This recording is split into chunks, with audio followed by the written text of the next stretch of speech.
வணக்கங்கள். உலக சாந்திக்குள்ள ஜீவிதம் கர்ம விமோச்சனம். கர்மம் என்பதற்கு செயல் என்ற அர்த்தமில்லை, அது ஒரு வஸ்துவாகும். அந்த வஸ்து ஜீவசக்தியாக இருக்கின்ற வாயுவே ஆகும். அவ்வாயுவினால் கட்டப்பட்டது இவ்வுலகம். ஆதலால் கர்ம பந்தமே உலகம் என்று சொல்வது. அக்கர்மமாக இருக்கின்ற வாயு பஞ்சேந்திரியங்கள் வழியாக வெளியில் வேப்பட்டு பலவித எண்ணங்கள் சூழ்கின்ற போது பந்தம் ஆயிற்று.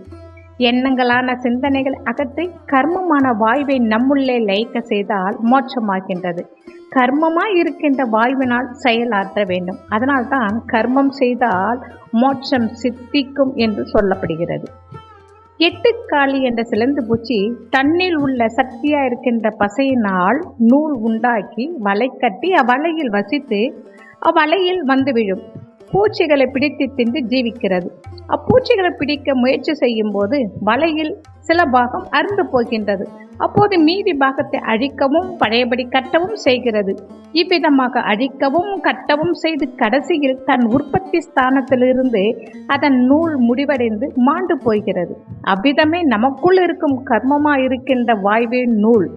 அந்நூலை வெளியே விட்டு உலகத்தை உண்டாக்கி அவ்வுலகில் மோகத்தால் மதிமயங்கி தன்னை தான் அறியாமல் ராகத்து கோஷம் முதலான துரபிமானத்துடன் வசித்து நாம் கட்டிய உலகத்தை நாமே அழிக்கவும் கட்டவும் செய்து கடைசியில் ஜீவசக்தியாய் கர்மமாய் வாய்வாய் இருக்கின்ற நூல் அதன் உற்பத்தி ஸ்தானமான புருவ மத்தியின் கீழ், அதாவது மூக்கின் மேல் பாகமாகிய இடத்திலிருந்து அற்று நாம் செத்து போகிறோம்.